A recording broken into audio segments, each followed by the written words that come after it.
All right. Episode 13, lucky 13, lucky for me.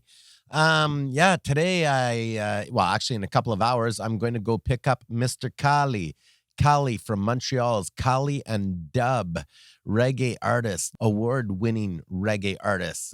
Been around since the late 70s, I believe. Very curious to see the story behind all this and, talk about what's what. Basically, Kali walks around the neighborhood spreading good vibes, singing, playing guitar, playing piano, recording records, and all of this jazz. So yeah, this is going to be a good one. Don't forget to hit the subscribe button and the bell and all that jazz. K-Man Don't Know Shit is brought to you by my friends over at imprint.com, where the contact phone number is, and call them up, tell them that K-Man sent you, and see what kind of deal you can get on making t-shirts, hoodies, baseball caps, toques, all that fun merchandise stuff, pins, patches. You can do it all. Just call them up, say K-Man sent you, and let's get it on. Mr. Kali. Oh, K-Man Don't Know Shit. Yeah, let's do this. All right, so here we are. You're sitting in the studio, K-Man Don't Know Shit, with Kali, who I don't know if you remember the first time we ever met, but it was the late 90s on a street in the Plateau, just walking down. I think so. I think you were always around. Yeah, yeah, absolutely, always around. But then again, so were you. Well, I meet a lot of young people like you. I met a lot of young people like you through the years who some people say hi to me because they know of me, and I never forget them, because it shows that, well, hey, they know of me, and and you are one of those guys. I see you always come to me and say, hey, and you kind of show me respect and stuff. Absolutely.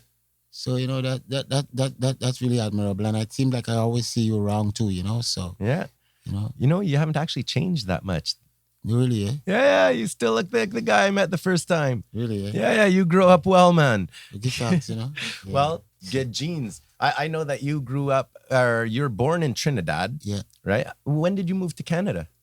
I was 14 or 15. Okay, so you grew up your young teenage and your young life in Trinidad. Yeah. Best experience. I'm sure, eh? I mean, it was just the 60s and 70s, it was just, the whole world was amazing. From the hippie movement to the civil rights movement, to you could even say the rise of Rasta, because Bob Marley was around then, Yeah. in the suit with the Wailers and stuff. That stuff. I mean, the 60s, a summer's day in 1968, Wow. when man went to the moon and all that so-called stuff. Magical era. And Woodstock and all that. It was just, I can't describe to you what it was like. It was like another planet.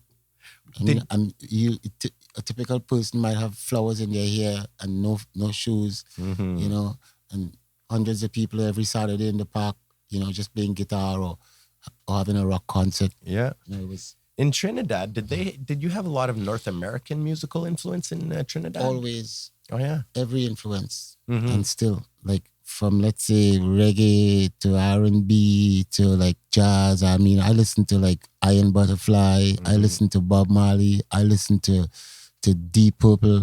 Yeah. I listen to like the Beatles.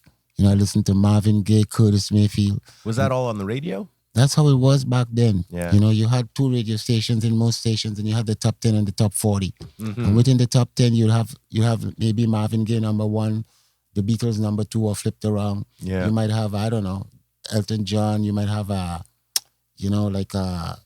Chuck Berry. It was just, Elvis Presley. It was just, it was, so there was more, people had more in common, to dialogue about. Absolutely. And I remember the first time the Beatles' Hey Jude premiered. Really? It came on at 3:00 in the evening in North America. Yeah. All stations at the same time. Wow. So I remember us knowing of the Beatles and this so-called special song, that was being premiered on all radio stations at 3. We huddled by a radio, about 4 of us, just to hear this new song. But that was it, eh? Back then, I mean, that's how it hit you, was from the radio. Yeah. That was the first hit. Everybody was listening to that, at that day, Yeah. Did you have a large family? Similar when they played on the Ed Sullivan Show and stuff. Yeah. Right. Ed Sullivan. That kind of vibes. It was.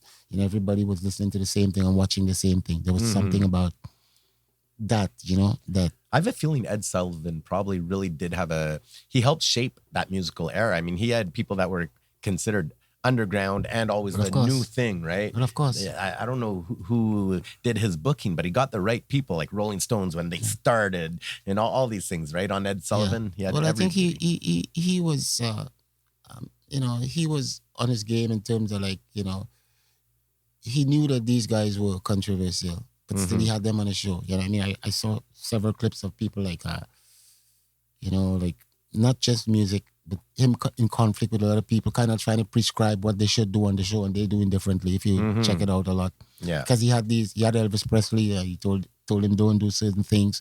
The Beatles and all, they had rules to follow. Right. and And all so that. did the Ramones. Yeah, I mean, Elvis Presley was interesting. I mean, in a way, he was the white kid that sort of. There's always that like kind of white kid in music who's going to make a lot of money, but who's also quite good. And he was quite good. I mean, you have to imagine. That's why I'm all over the place with music. I could tell you about Coltrane. I could tell you about Elvis Presley. I mean, you have to imagine 1956. You have to imagine a show with Elvis Presley, Patsy Cline, a typical show. Yeah. And let's say, what's his name, Man in Black there, Johnny Cash. Right. Yeah, absolutely. And his wife, let's say. Yeah. And they're all performing. And let's say they left Elvis Presley for last, which they would have done because, it's just... The king. Yeah. But not just, I'll explain why. Yeah. I mean, these people have songs like, After Midnight, good songs, and, nice, moderate, medium tempo. But here would be this guy who came on with something called a rockabilly. Yeah. Jinky, jinky, jinky, jinky, jinky, jinky, jinky, jinky, and winding his waist. Shake. It's almost like the band before him, like, they're good. Yeah. But that new energy, jinky, jinky, jinky, jinky, jinky, jinky, jinky, and the way he's shaking, Yeah. So it was like a new phenomenon. For sure. It brings it right It's back to nature, It's a kind of like, it's kind of animalistic hype. Yeah, absolutely. I totally understand that. I mean, like, if I can relate it a bit to my own story a bit, it's like sometimes I'll play with these bands where I find they're a lot smoother than we are, and maybe extremely good players. But when I come in, we bring in the energy. I often say it's always about the energy. Well, that's it. I often say it's the difference between being a Tuesday night band and a Saturday night band. The Saturday night band's not necessarily better musician, but they got a higher energy. It's a lot about a lot of things. I'll never forget one show I did here in Montreal with a lot of other reggae artists, local artists. And sometimes it's kind of hard to follow these guys because I'm a guitar player, a songwriter, and all those things there. But they're like singers sometimes, like real. I mean, I could call names Melody and all those guys. They're great singers. Melody, respect. And all those guys. They're good singers. I could call tons of other names. But sometimes on a show like. I'm a kind of more an orchestrator, like a sort of singer and everything. Yeah. But I have to do a show with these guys. I remember one show, the way I walked on the stage was the way that I set the tone for the show. A real rude boy walk. Yeah. Like a real rude boy, like, Absolutely, man. I'm all about it. Right now, I'm me, Yeah. Yeah, I'm me taking the stage here, This is what go on. Well, you have to own your stage. Yeah, you have right? to. It's one thing my father always taught me. Django, go lay down. He just wants to party. He loves everybody all the time. He steals the show. No, right? I say super dog. He's really super nice. My dad always told me Django, go lay down. My dad always told me one thing. You got a microphone in there. If somebody's not protecting it, it's yours to take. But if you're protecting it, it's your microphone, right? Obviously. And so you got to walk in like a rude boy, man. You have to. It's your show, Absolutely, because somebody else will take it. And you see, another thing is, you if you're a good band, you're called upon to do a lot of great shows. Yeah. I could, from The Clash to Ziggy Marley to I don't know, UB40, all these bands that I played with. Yeah. I mean, they were hit bands like over the world. So there you are, having to go on before the audience. They might be aware of you and they know of you, but still, you're going on to support the before big name. a big name. Yeah. So I mean, you're mentioning huge international names. You can't be joking. No, absolutely. It's Toots and the Maytals and some of these bands. Yeah. So what happens? Yeah, if you wanna, what happened? I remember I did a show in Toronto Harbourfront with Lauren Klassen, and there's always big events. Lorraine, yeah, I know Lorraine. She's an amazing performer. Yeah, That's why I mentioned her name. Yeah.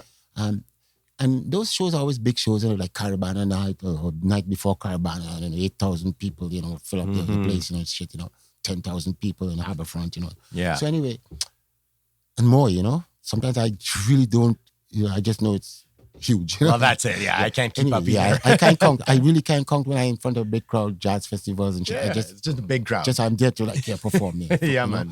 So anyway, so she's an amazing, like you've seen her, right? Yep, absolutely. And the dancing, yeah, she's she a plays woman, with my, South she African. plays with my dad. And she shimmies and Oh, shit, yeah, yeah, man, and she's I like, love it. yeah, she, you know. Yeah. Yeah. So anyway, she's a hard act to follow. Mm-hmm. I mean, she gets the audience like Oh, yeah, really. man. She's working up a sweat. Yeah, you know. So I remember I'm standing in the wings to go out after her. We were playing with a band, Papa Ross, you know, and Orchestra Pambiche. It's a Latin band, and different singers, reggae, South Africa, bossa nova and stuff come together. You know, the greats of Montreal. It used to be at the Metropolis called Oye in the 90s. Oh, yeah. Yeah. Yeah. Every month, every last Thursday of every month used to be packed with, like I said, there would be a reggae singer. And I performed a few. It was That's amazing. when the cultures were coming together. Yeah. And Yeah, man. it somehow, it just, you know, I don't know, that neighborhood has changed.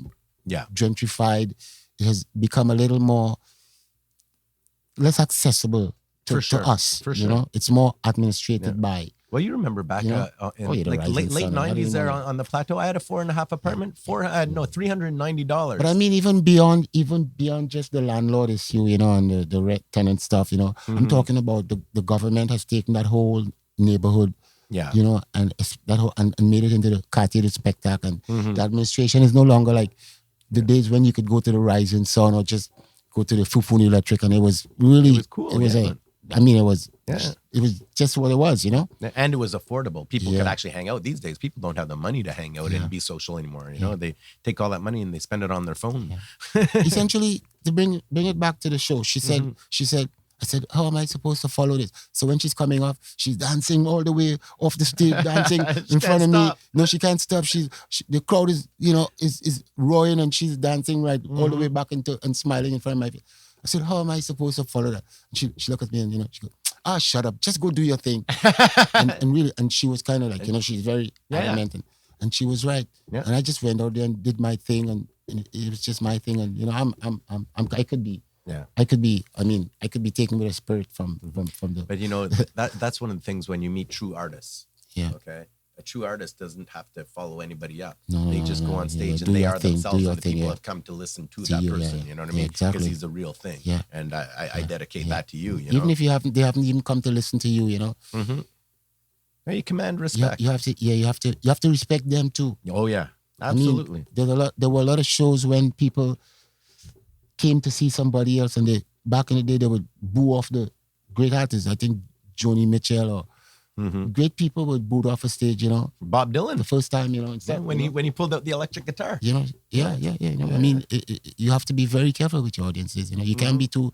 Part of it is, you know, you're a performer. You're up front. You're in front of the band. You know, it's humility. Yeah. You know, it's like you're not gonna. You can't really disrespect those people who have paid $20, $30, whatever. Without the 12, people coming to the show, you're just yeah, another yeah, guy yeah, on the yeah. side of a street somewhere. You know. I think humility is the key Yeah. to a great performance, and in the humility too comes the religious nature of preparation. You know, like saying, well, okay, I have to practice, or I have to at least make the band. You know, Absolutely. I mean, I did a show, like I said, in Toronto lately, and I mean, I could analyze the show for you, but essentially we had 3 guitars and 1 percussion. It was that kind of show, you know, in the Dundas Square. Yeah. And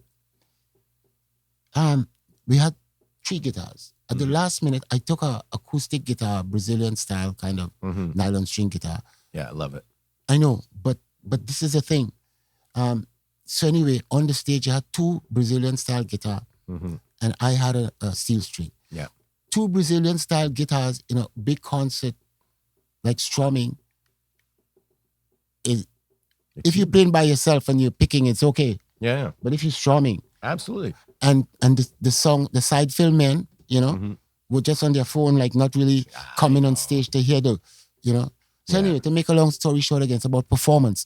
About, even though the song was terrible and my guitar was probably singing the best, I took it off and I decided I was going to use my voice and my body and my mannerism to command the rest, the next 1/3 of that show. Well, you wanted to leave space for the other 2 guitars. Well, that too, but more essentially, I felt, you know what? Let me put down this guitar and go out there and start to do, oh, and little things. Absolutely. Have some fun. Yeah, Yeah, man. deal with the audience. For sure, for sure. Yeah. Wait, let me bring back, when you were growing up in Trinidad, did you have a large family or a small family? Yeah, 11 kids. 11 kids? Yeah. That's a party. Mm-hmm. A lot of action. Imagine six boys in a room fighting my God. on the bed, But was everybody into music? Most of us. Yeah. My aunt was a classical piano teacher, and some of the great musicians in Trinidad are related to me. Okay. Not closely related. You find these things. Yeah. Everybody, there's a relation. Yes, there's always a kind of it's a weird thing, but there's a kind of it's almost like in African culture and in some cultures, you're chosen, your calling is chosen more than you choose it. Right. And sometimes those, like, in other words, you'll find that if you're a musician, you're most likely related to a certain clan, a certain kind of people who are. And in the Hebrew culture, it used to be like that too, Like, they believe in chosen, in being, appointed, but chosen for different jobs. And I feel like, to make a long story short, it's like, look at Bob Marley's family. It's in the family there is music. Not everybody chose to do it. Exactly. I have a daughter. One time I said to her, I said, how come you're not doing music? She said, Dad, I don't want to starve. It's not that she don't like it. And she's smart. I never had the conversation with her after that. She's smart. Yeah. I know so many, like, as you do as well, but we know so many musicians that they can't live off their music anymore. Maybe back in the day they had a better chance and it was still hard, but these days it's hard. Well, that's why before, we were speaking and I told you music is just a subset of life, because life is life itself and there's so much more to life than just music. When you're young, your vision of music, most friends that I knew back then, I was not like this because I was a band leader and I always had to have a certain kind of, relationship with managers and responsibility. Even on the road, I would get up early because I didn't want to be the one ever to be sleeping in bed while those guys, because I want to be on the trip. Yeah, so man. I'd get up early. I'm like that as well. And I'd walk the city, sometimes around 6 o'clock, even if I'm in the bed at 4 o'clock. Yeah. I'll walk the city. Yeah. Like, to see the city, because you don't get a chance to see the cities you go with feet to. on the ground. Yeah. You don't get a chance. You drive in, show blank, whatever, you party with your friends, you go to bed. But I get up 6 o'clock, 6:30 at the sun, and I walk the city. Yeah, I'm like that. In my band, I always get up first, and I go get my coffee, go for a walk every morning. But I want to kind of feel the city, and oddly enough, at that time in the morning, if it's a good show and stuff, you see people who have great show last night. The guy who's serving the coffee, his friend, say, he played at the so-and-so last night. And that kind of vibes, it energizes you. Absolutely, especially in smaller cities, right? Yeah, of course. And even big cities, it's like, you're not far from where the show was in any case. Yeah. There's a probability. And For sure. that doesn't happen all the time, but when it does happen, it's really cool. People see, it's... You played in Cali and Dub. But you still play in Cali and Dub? Yeah. But, all the Cali, it was Dub Trio, Cali and Dub Inc., W5, all those bands were all mine. Yeah. When did you start that? I was lucky. I came to Montreal, to Toronto, Canada in 1972. Okay. At that time, just before that time and at that time, there was an influx of Jamaicans, in Toronto. Hardcore, roots, foundational people. Yeah. Like Johnny Osborne, who I knew as a friend, Bumpy. Jackie Me Too, Leroy Sibbles, Stranger Cole. Stranger Cole. I could call names and that are sort of might be on the fringe a bit. Yeah, but absolutely. they were but they're very known. instrumental. Yeah. Joe Cooper, Joe Gibbs, Studio, a lot of great. And they're all based in Toronto at that time. Yeah. Okay. They were. Wow, so there was action there. Yeah. Yeah. When Leroy Sibble played in Toronto, there are a lot of other bands that I'm not calling, like Truths and Rights and Messenger and Satellites, that were really good Canadian local. You probably heard of some of them. Yeah. Good Canadian bands, which they were contemporaries, Yeah. And Toronto had a good force. But I came into that. I came in going to see these guys. Like I said, the Leroy Sibbles and the Jackie Me Too and those. Yeah. But see, that's a beautiful thing when a city can take you in, but it already has a scene. There's action. Yeah, There's a fire in the air. There is something going on. Jamaicans are different people. It doesn't take them long to like control the vibes. There you Where they go. are. They need to express themselves in their way. Yeah. It makes to sense. speak their way. Mhm. So I think other people coming to Canada, other Caribbean, they were kind of like, I'm from Trinidad, by the way, but Jamaicans, they treat me like as though I'm one of their representatives because of being in the reggae so long. Absolutely. And I respect them a lot. Yeah. Even more than in a certain way than I do the others because they respect me again so much. I'm kind of being in the reggae, they're like, or any one of those reggae musicians, Jack Cutter or Absolutely. Melody. I mean, they're like my brothers, Yeah. You know what I mean? For And sure. I mean, go back a long time. I mean, when I came to Montreal from Toronto, they embraced me in a second, the first reggae band, Sealer. Those Rasta, I love hearing that. I wasn't even long dreads. I was just, and they just hugged me like I was appointed, anointed by those guys. That's one of the things I love about Jamaican reggae scenes and stuff. Is one thing, there's this misconception. Okay, let's say I was younger than me. I'm a 25-year-old white kid. All right. And, my friends would be like, oh, you're into, because I came from the country, like a farm, so there wasn't a lot of reggae and stuff around there. And then they're like, oh, he likes reggae and stuff. Like, where does that come from? And one thing I always thought was cool is that in my music, I have different influences. I have rock and roll. I have reggae. I have ska. And, I'm trying to be very true and to all the different influences I have around me. And one thing that I always loved about the Jamaican community is even if I played a song that just had a part of it was reggae, or a part of it was punk rock, they're always like, oh, it's cool, you take it, the music and travel, Listen, guy, it's what you bring to the table. Your dad, for example, right? Yeah. He played in Heaven's Radio, one of the reggae bands or something. Yeah, out of Ottawa, yeah. Absolutely, Heaven's Radio from Ottawa. Well, like what I'm saying is, it's what you bring to the table. Like when I was in Toronto, I'm telling you there was a guy called, who was it? Yeah, there was Jackie Me Too. No, who was it? I don't want to. He played guitar. Ernie Smith. Okay. One of the first concerts of reggae I used to go see. Yeah, Ernie Smith. And he had a guy called Paul Kobe playing guitar with him. Was a white guy. Okay. In reggae, we one thing about Jamaicans, they're serious people, like Buddhists. Yeah, absolutely. But if you make them smile, you'll see the smile on their face. Yeah, and it comes from the heart. Yeah, it was always about what you bring, to the table. Yeah, like and what Paul Colby was one of the first reggae guitar players. He was a white guy, but he was the sidekick to like Ernie Smith. It's beautiful. I like how inclusive. And like that's what it was. He was the guy for the job, and even like here in Danny, Danny Rebel. He was on the show. Not Danny Rebel. Oh no, not Danny who played with a band called JR. He was I don't know. Rock in the 60s. We had a phenomenon and 70s. Almost like the rock guitar player was the white guy in the tear up jeans. Yeah, absolutely. Like who was kind of a freak almost. Yeah. Jimi Hendrix style. For sure. And he had his place then. Mm-hmm. I remember my first concert, like I went a few around 1972, 73 in Canada, Yeah. But one of the first ones was at a Holiday Inn with Johnny Osborne Bumpy, who's a very, respected Respected artist. Yeah. And I remember it was at the Holiday Inn, a very posh gala, Mm-hmm.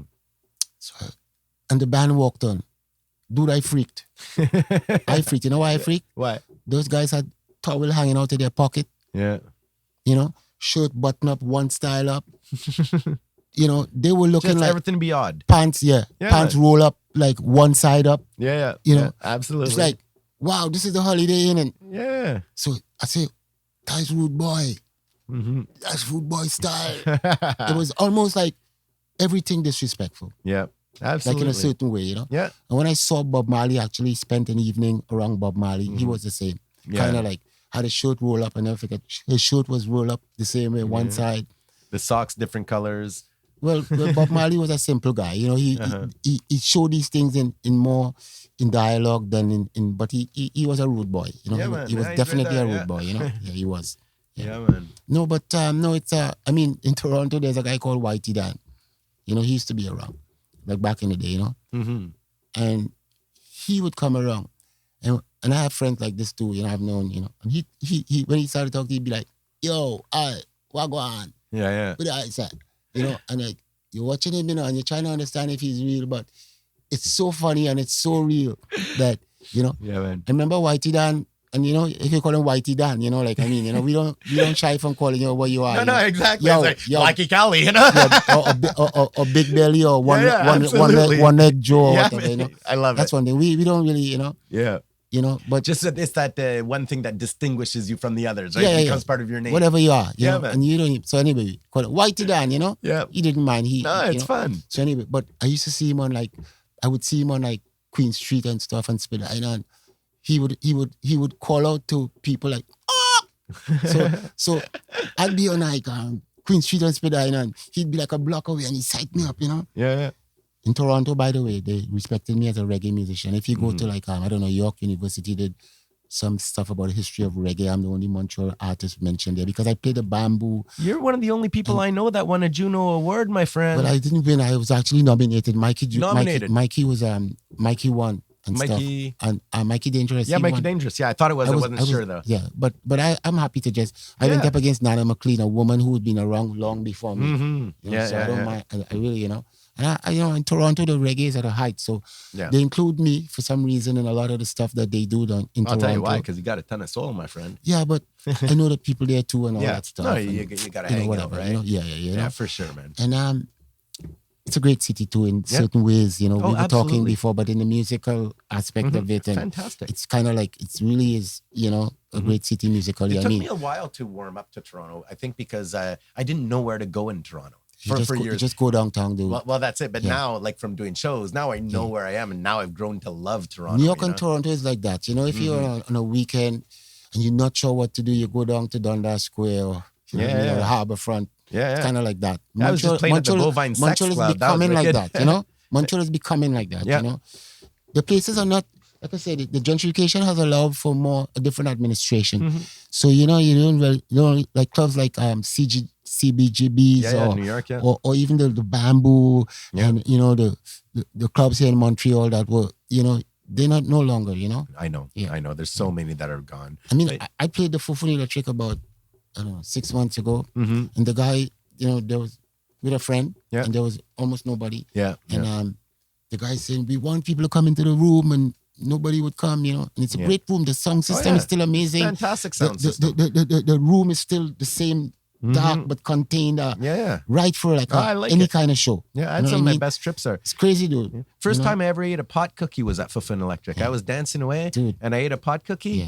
I remember when it hit, I took that big step, then I was dancing. Dude, the sound system man. A great place to go dancing on. Like around 11 o'clock on and any night was just, the song was... And you could go alone. And just be yourself.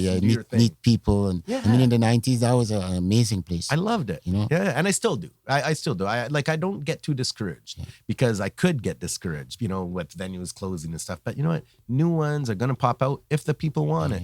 Whatever the people want, they'll make. I was always in the plateau, so I saw since 1981, so I kind of seen the plateau kind of really well and the changes that have been and stuff. And if I go uptown, like up, Plamondon and stuff, and walk around now and even back then, every 2 minutes I'm seeing people who I know, and even in the plateau too, but in NDG because they don't see me as much. So it's like, Kali, I go on the bus and they're like, hey, so, it's like not even back in the day when, you had like the mirror and the hour and your picture, like the community kind of like. We really miss that, don't we? Dude. It was freaky, because everybody sort of like knew who you were. Yeah, and we all hung out. And so when you go out, everybody, that's Kali, that's you know what I mean. Yeah, I loved it. It was the Gazette, like your pictures in the Friday Gazette, and the whole of Montreal. Even if they don't come to your show, there's a certain between 1995 there and 2003 ish there, right around there. It was for me anyway. Yeah. That's when everything was hopping there. You know, it was fun. Well, that was you have different periods. Yeah, exactly. And when you live long enough, you see these things. You have different periods, Of course, I told you the 60s, and then by 1971, everything was over. Well, okay, and then 1972, you moved to Canada. Yeah. Everything was over. I mean, when I say the Beatles were broken up, Jimi Hendrix was there, the civil rights movement was over, people were shot, Malcolm X, Martin Luther King. Yeah. I mean, the hippie movement was over. So like 1968 and 69 was like glorious years of the revolution, Absolutely, yeah. the cultural Liberty, revolution, and then like by 1971 it was done to the point where I think in a way the movement was silenced. Some of the movements, I wouldn't get into which ones and stuff. Yeah. There's something with globalization of movements that take away from the essence of it. But I won't get into that. That's a different story. I understand. And it's a matter of opinion and where we come from and all that kind of thing. I totally understand exactly, it, Exactly. And plus, I was born in 1971. And everybody rallying for their rights too. Yeah, when they see rights are being, Well, yeah, when they're getting squashed. But you were able to stand up at that period in time. Yeah. Today, I'm not sure if it would have been the same thing too. Well, the way the police deal with it now, they've gotten better at reacting. Back then, for the black people, it was always that way. I mean, you had guns and dogs and stuff around you, and bayonets to your head and stuff. When you had an average march down. No, we're talking the heavy shit. Yeah. The tanks would come out and they'd run over you in a second and shit. Oh yeah, I feel. But still, the people were marching with bayonets on their head. They were still, on two sides. They didn't let it stop. And dogs, they were still marching. It was a different time, dude. Yeah, it wasn't like now. No, absolutely. Let's bring it back to music for a second. So here you are, young man, he moves to Toronto, he's full of fire, he wants to play some music. If I'm not mistaken, you play guitar, you play piano as well. I've heard you play piano and very well. I play a lot of instruments, and you sing, What did you start? Like, what was your first connection into a band in Canada? Dude, well, like I said, music was, when I was a kid, right? My aunt was a piano teacher, classical piano teacher, I mean? I can remember exercises like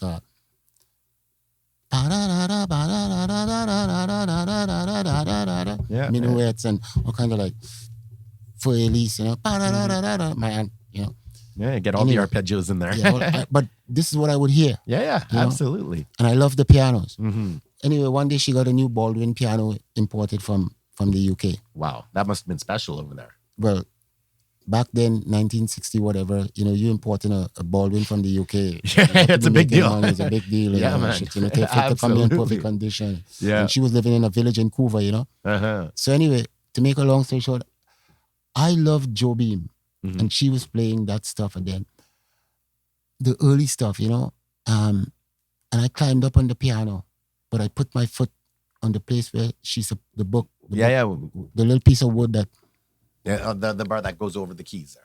No, the piece of wood that holds the book up. Oh, okay. There's a little piece of wood. That holds the actual book up. And it has a little lip on it, so the I understand.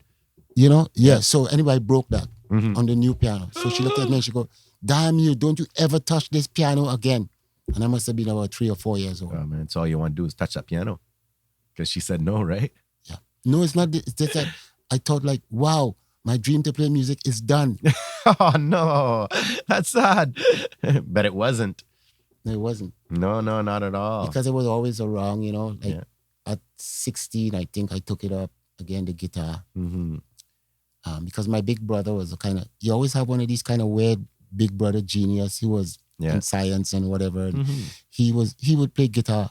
But he would play guitar. They would get together like Saturday mornings with his college friends. They didn't have bands. They would just get together in a garage. Yeah, to play some music. To jam some Beatles songs. And they didn't want more of it than that. Because there was, I don't know if that makes sense to you. It makes perfect sense to me. And I think, again, that brings back to what the essence of it is to begin with. When people are thinking, as they're first learning their instrument, and they're already making plans of making records, they're skipping a large part of it. You know what I mean? The first thing is the connection. That's what a band is. Friends you want to play music with somebody. Friends and stuff. Yeah, absolutely. And they weren't great musicians, but they were highly inspiring to us that our big brother, when you go see him Saturday, wow, he's jamming in a band. Yeah. And those kids were weird. They were, like I said, in school and studying science and so they would learn guitar in a day or two or play the chords in like 5 minutes and play a Beatles song in like 10 minutes, They're oddly intelligent. You know what I mean? Yeah, absolutely. That's who they are. But they weren't considering themselves musician or anything. But to us, we would look and say, wow, my brother's in a band and shit, and like, that's so fucking cool, Yeah, Excuse me, language, No, but anything goes here. Anything. But when I got to, I think, about 17, 16, I started to play again in Toronto. One of the great musicians in Toronto, Mojo, from a band called Truths and Rights, one of the first and best reggae bands Oh, really? of the time in Toronto, you know. You know, he's from Trinidad, you know, and he'd show me one or two chords, and one day he just gave me a guitar. It's weird how life is, you know. Yeah. And up to this day, I say, why did he give me such a good guitar? Yeah. And that guitar got broken in an argument, not between me and somebody else, but between my brother and his girlfriend. Oh, You boy. know, like in between them, you know. And Somehow the guitar paid the price. I've had a few guitars destroyed, like with people arguing. Somehow the guitar just in the wrong place, wrong time. But it's the attention thing in the house. So it's kind of like somebody might go to pick it up, and then the person say, "Oh, not the guitar again." And the guitar gets in the middle of every fight. So Oh, yeah, man. I've had to have arguments with people. I had to put my guitar aside because they don't want me play my guitar because diverted attention. You're not relationship You're not with my listening to guitar. me. You're not listening to me and stuff. So your guitar have to be. Yeah, man. Oh, they feel almost jealous of it. Yeah, but I mean, like, I've had my relationship with my guitars longer than any other relationship I've had. You know what I mean? And so I understand. Even my lady sometimes like, oh, you're going to be spending the night with the guitar again. Sometimes it's like that, But baby. my guitar sleep on my bed a lot. Man. Yeah, man. Oh, yeah. Because I pass out. I'm so tired. It's still there. Just, you know? and it's easy to be just, you know, when you're really tired and meditating to just. For sure. So what?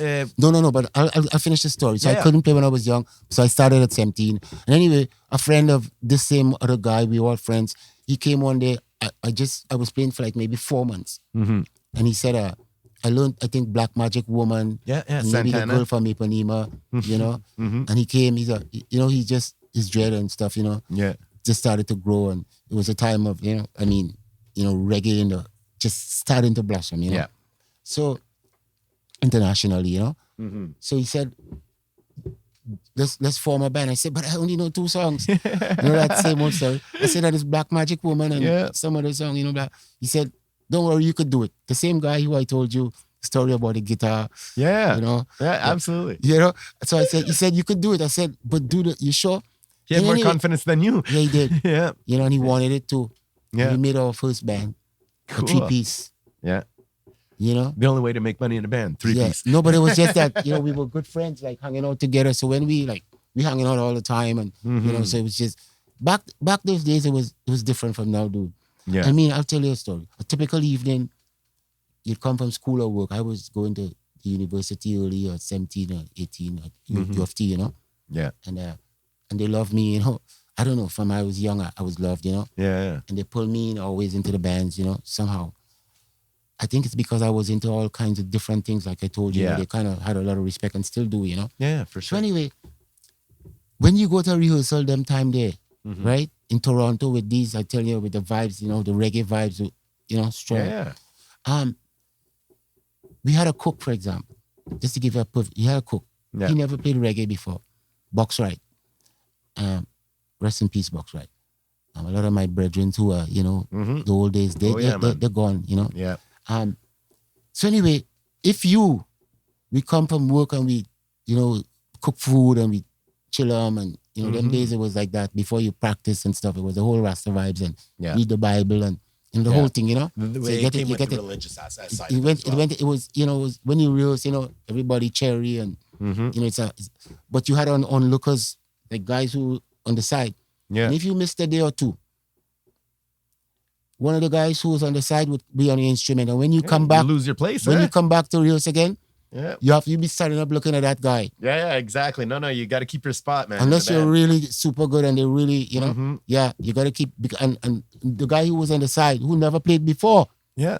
he would have been practicing in the day. Yeah. And the leader don't really mind because he's getting an extra guy on the side. And the who knows leader, you know, the best player in the band, it's the one that's actually there. there. Right? Step one is you got to be there. You know. to be Anyway, in the Box band. Right turned out to be one of the guys who was our cook, and he came and he sat on the drums, and he turned out to be one of the best drummers in Toronto. Amazing. We couldn't get him after a while. He went with Leroy Sibbles and started to talk with all these big musicians and all these guys. We couldn't get him. You know, and that was how it was, dude. Yeah. After all these years of playing music, do you still find inspiration for writing new songs as well? Are you still into the writing side of things? Yeah, but I'm kind of really into studying too a lot, you know. Yeah. So a lot of it is studying. Well, that's it, because you've done a lot of different school things as well. When you're saying studying, I know for a fact, because we were talking right before the show, that you're into mathematics, Well, I'm theology. at Concordia. Yeah. You know, I went back to school about, I don't know, 8 years ago, 8.5 years ago. I went to Dawson and did because I did all that when I was young. Yeah. For 35 years, I did not go to school. Mm-hmm. I was on the road playing music and, Yeah. 3 times a week and stuff. You put in your time in 35 you know what I years. mean? Yeah, man. Kinds of, Absolutely. It was more intense at certain times, Yeah. depending on the manager you had and Yeah, exactly. different It things. goes on. And you and your life, and Yeah, what's man. going on, Yeah. Getting back to the story, I don't want to forget. Where were we? Well, we're about to talk about that not only in music, but also that you're studying and going to school. Yeah. Okay. Because So, I learned something new about you today on the van ride over here. Mathematics, Yeah, Scally. well, I went back to school to Dawson Mm-hmm. because they told me, well, if you have left for more than 5 years in Quebec, you have to go back to college and do what you call the A-level or the prerequisites for university. Yeah. So I did, in 2 years, I did 2.5, I did those 13 or 12 courses or whatever was compulsory for. So I got it. And I kind of wasn't sure what I wanted to do, maybe physics, chemistry, something, Yeah. But then my highest mark in college was mathematics, so I got into the mathematics department. But mathematics is super difficult. Like I have about maybe 2 or 3 courses left in it for the major, math major degree there, and along with the theology, like I told you about, a double major. And it's taken me a little while because those courses are huge project. Those courses that in maths that I told you, sometimes the courses that you push aside because they're so hard, or that you didn't do too well at one point, you got to do again. Yeah. So I'm at that point, but I'm going to pin it down because I'm so close. They sent me a letter the other day saying, you're due to graduate soon, and I don't even want to pay it. I just want to do my work. Yeah. Because I'm enjoying it. I find that so inspirational that, we're not young kids anymore. And here you are, you're like, I want to go back to school. Because I always think a man or a woman or anybody for that matter that is always learning throughout their entire life, these are some of my favorite people in the world. A lot of people don't go back and study new things or start new things later in life and stuff. That's very phenomenal. Well, I was surprised. You develop a whole new circle of friends. Well, I mean, I am in jobs now where, it's because of these young people. The older people are kind of, they're in their ways. Yeah. But the young people are, hey, you want to do this job or you want to do that or you want to, it's always something. Look at you are younger than me and you're calling me because my activity level is just, we're on the same, Absolutely. We're musicians in the same city. You say, hey, Kali, so it's like, because I'm, you see me, and we have friends on Facebook. Some Absolutely. people my age don't really want to be on Facebook because it's just, I love being in communication with the younger people. That's and important. it's cool. They like, they don't even believe my age and shit. Yeah. They like, but if you want to stay in tune with society, it's important to know what the youth are thinking. I think so. Yeah, absolutely. If not, I find like a lot of artists that don't talk to the youth, they become irrelevant. Dude. Because they're not living the same thing anymore. Dude, once every 6 months or maybe 4 months, so I turn on Virgin for like a week. I mean, the last time I turned on, it was like songs like by what's her name there? Ariana Grande. Yeah. Thank you. Yeah. Thank you. It's funny. I know all their names, but I can't tell you one pop song. I don't know no pop songs. But I as an instrumental player, I listened to like Virgin for 4 days and stuff, just to really hear what's going on. Yeah, absolutely. To get a snippet of what's going on. Yeah, honestly. yeah. And I'm telling you, there's some great musicians. The content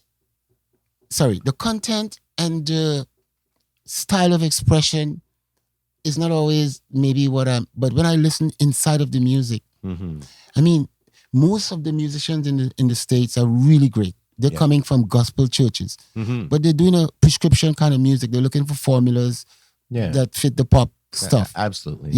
But when you listen, when you're a keyboard player or guitar player like you are, and you listen, you're hearing some good stuff, some good shit. There's always something to find, right? There's some good shit in there. Yeah. Do you find since you started studying mathematics that it affected your music at all?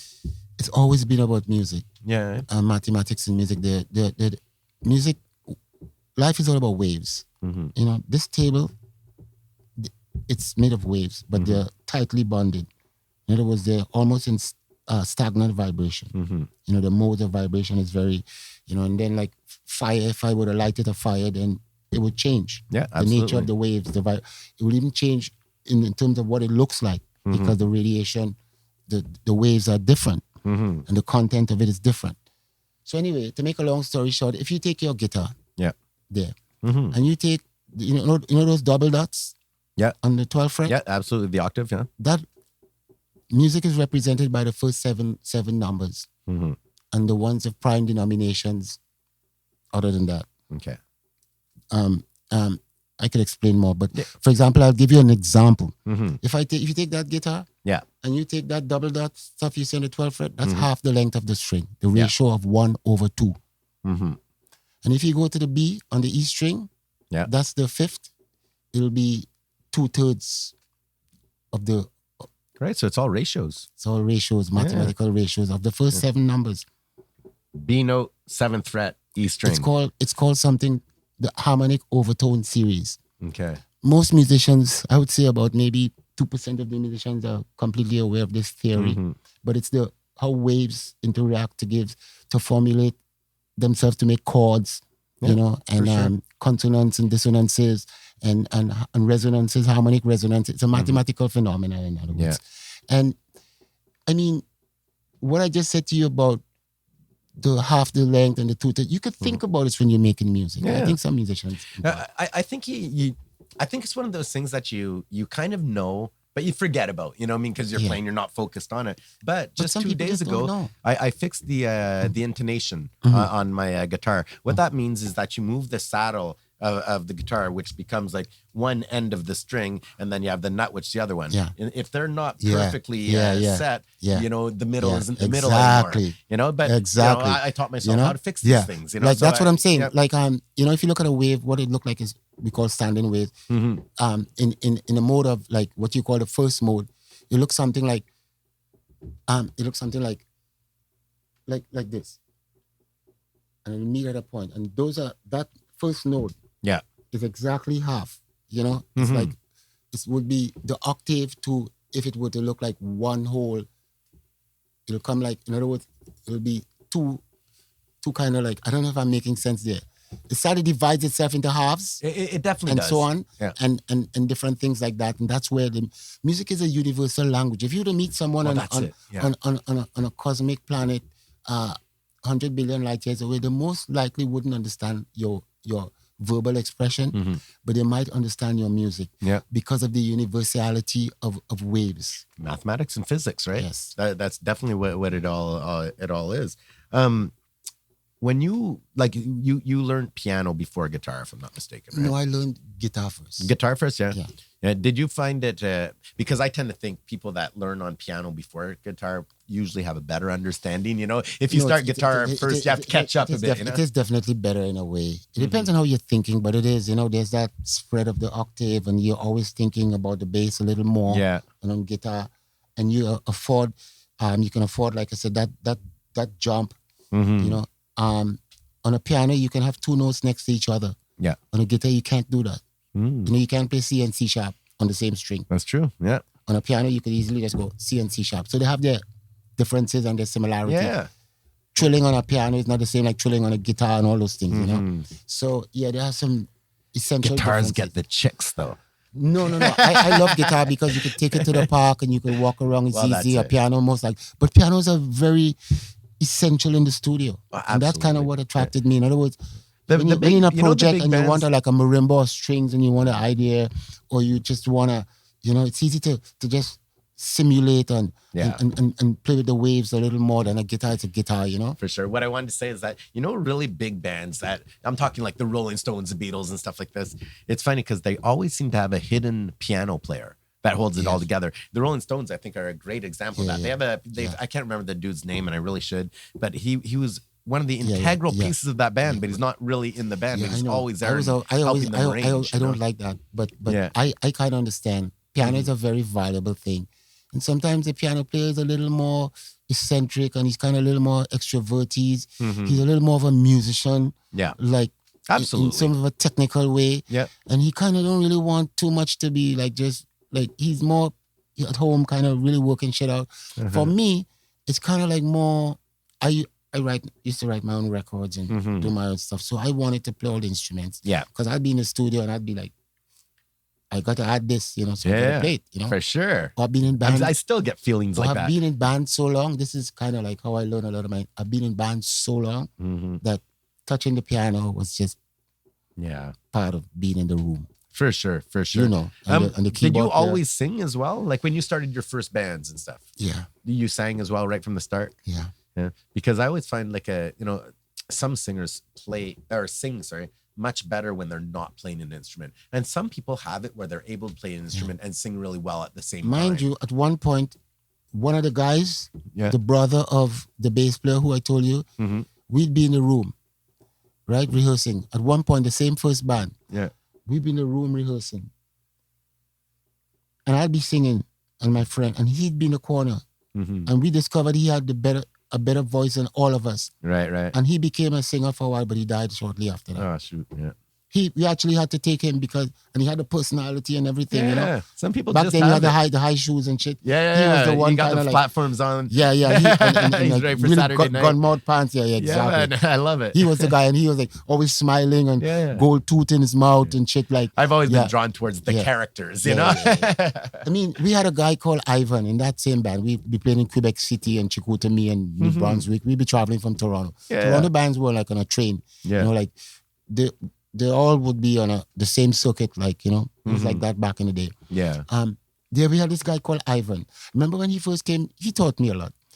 He played harmonica, but I didn't really consider him to be a real musician. And he wanted to join the band when it was expanding, and we kind of auditioned him, and he came in and he sang. He had really long, he's Indian, and he had really long dreads down to the ground. I used to call him Cousin It. I don't know if you know Cousin It. Yeah, I know what you're talking from the Addams family. Yeah. So Yeah, anyway, man. we'd be on stage, dude, and he'd be down on the floor like singing, and I couldn't see his face, I couldn't see his body. His hair, his dreads would be covering him completely, but I would see his eyes looking at me through a little hole in between the dread, smiling while he's singing, Yeah. watching me and smiling, really looking at me, seeing what. And I started to love this guy, and I realized sometimes you don't really choose who's coming in your band. You just kind of look at everybody carefully, and you see what they bring to the table, and if it's fun, you know, you kind of. It's got to be fun, right? It's gotta be fun. Yeah, man. You don't want a serious person who's just kind of you want fun on the road, and that's why I always have girls and guys in my band. I always kind of, you know, because I find having the girls temper the band, the women, I should say, temper the band. You know, when we're on the road, if it's all guys, it's like, dude. It's too much. It's too intense. Serious fight if if it does, you know. Yeah. And with women, it's always a kind of, the guys are always on there. Balance there a little bit yeah. there. I understand that. I really do. But Unless you're a great bunch of friends who've known each other for a really long time. And bands, always have their disagreements, like any family, right? Yeah. If you spend, Canada's a huge country. I like our next show, I have to drive 9 hours just to get to the show. So you spend a lot of time in a van, you know, you really do. One of the young girls, as a matter of fact, Amy, she's from out west. On one of our tours, we were going out west, and she said, I want to tell you guys something. The last rehearsal, she looked at us and she said, I want to tell you guys, we're enjoying ourselves now and we're all excited about this, but in 2 weeks we'll be hating each other. And she was the youngest one in the band, the drummer. Yeah. And I look at her, I stopped the music. I said, they were playing, you know, I said, guys, hold on, stop what you're doing. I'm a little older, you know. Stop. Listen to what she said. Amy, can you say that again? Yeah. She said, I just want you to know, guys, to know in like 2 weeks we'll be all hating on each other. And dude, I tell you, like 2 weeks when we were like, oh, you missed that stop. You were supposed to take that exit. Yeah. And I want to pee and you didn't, you know. And like people really vexed with each other. I said, guys, remember what Amy said?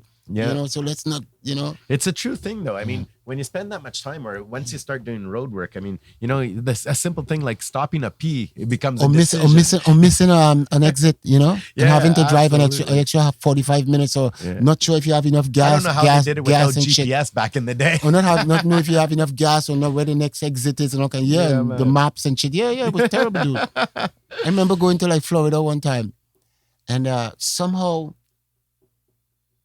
we drove all the way to Nashville, which is like about an hour and a half, 90 minutes, because he took the wrong turn, you know. Yeah. So we had to go to Nashville and come back, you know. And we were worried because we were on the edge of the, you know, like we were supposed to get there 10 o'clock, and I think 9 o'clock we were coming back from Nashville in Atlanta. So we have like a half an hour late for the gig, you know. Yeah. And the first day in the States, That's there down in stressful, South, you know, shit. Well, I think we played in New York, but we had to do a gig in Florida. So anyway, it was stressful. Yeah. But luckily, God is on our side. Yeah. Jah is on our side. Just as we kind of came across into Florida, I looked at my clock. Oh, I saw the time somewhere, and I said, dude, what time is it? Somehow the time zone You change time zone. changed back and we gained an hour. You're lucky on that one, man. Hey, Kelly, I have a guitar here. Yeah. What are the chances of me getting you to sing me a little song? Dude, I just started to talk. I could go on forever. Yeah, right. Yeah, but anyway, no, it's okay. We'll do this again. Yeah, man. I You don't want to know. play me a little song, or you in the mood? Yeah, man. Sometimes I don't really know what to play. I know, right? There's so many options. I would write one that it was a long time ago. Yeah, man. It's a big tune, but it's very reggae. Cool. But oddly enough, I go into jazz. There's a part of it where we do. I do that a lot in my music. Yeah, I you go bounce around all it, kind of places. Eh? Yeah. Oh, yeah, for You sure. know, But that's I the mean- beautiful thing about reggae and ska is it allows you to do that. Yeah. For I mean, we sure. actually go into like walking bass and shit and like sing triplet and stuff. Yeah, yeah, yeah. Because for sure. it contrasts really well, Yeah. But this song, I wouldn't probably get into it here, but You got your volume on the bottom. Oh, sorry, here. Let me go turn the. Here. One second. Sorry.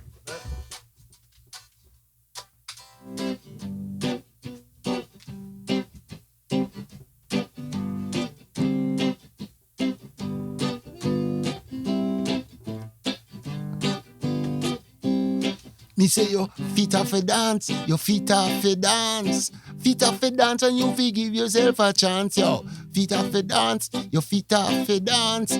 Feet are for dance, you fi take a little chance. If you light up your ganja, hear me now, star. Button up your chalice and love Rasta. My brethren and my sister, don't fight, cough. My brethren and sister, unite. Hear me now. Got to really stop this fighting. Jaja children gotta think about uniting. We gotta really stop this fighting. Unite, unite tonight. I night, alright. Peace Street if you sign up tonight. We got to do it while the session is right. Are you feel light up your chalice? Hear me now, star. Burn up your ganja and love Rasta. My brethren and my sister don't fight. My brethren and my sister unite. I hear you feel blaze, blaze it. Yeah, yeah, yeah, yeah. Blaze every day. You got to blaze. Yeah, yeah, yeah. You roll it and you turn it and the bags are on the floor and then he twist it and he turn it and he toke it up some more. He said he roll it, he smoke it, the bags are on the floor and then he twist it and he turn it and he took it up some more. I mean say bad man stop all your fighting. All you never gone for siege a light. Then God and stop all your warring. All you never gonna see your light. I mean say youth man stop all your fighting. For all you never gonna see your light. And if I no want to see, if I no want to see your light, I hear you feel blaze. Yeah, yeah, yeah, yeah. All night, every day, and night, every day. Walking down the street to come that make you feel like joy from your heart and it take it to the soul. Cali come around, man, he got it in town. Louis Day spread the vibe, you know it's going down. And Cali's in the house, man, he don't know shit. I'm the man, better let it go with it. Always something to say, always something to play. My man Cali, come to save the day. I mean, say bad man stop all the fighting, and you never gonna see your light. I mean, say you man stop all the warring, cause I never gonna see your light. Yeah, Never man. gonna see. Cali, Yeah. thank you for hanging out with me tonight. What you got going on? You have anything coming up? Well, I think I'm at Katie Broom like next week with some friends there. At Katie Broom. Yeah, in St. Montreal. Denis. Yeah. And I have some stuff. I think some things at Concordia, but it's probably private for some. Yeah, man. students. I play from time to time, but it's just. You're a lifer, my It's what man. It is what it is, A lot of respect, a lot of love. Thank you. Love Yes, ya. I. Yeah, man. Right. Wow. I'm so happy I got to have that time with No, you're back. Cali. It's fantastic just getting to know him better and, the way he's operating and doing his thing. And what a talent, man. Anyway, just absolutely fantastic. Thanks again to our sponsor over at InPrint. Go check him out at inprint.com. Call them up. Tell them K-Man got sent you. And I got a whole bunch of podcasts booked up already. It's going to be an interesting year coming up. So don't forget to hit subscribe and that bell thing. And see y'all soon there, friends. Peace out. Oh, K-Man don't know shit.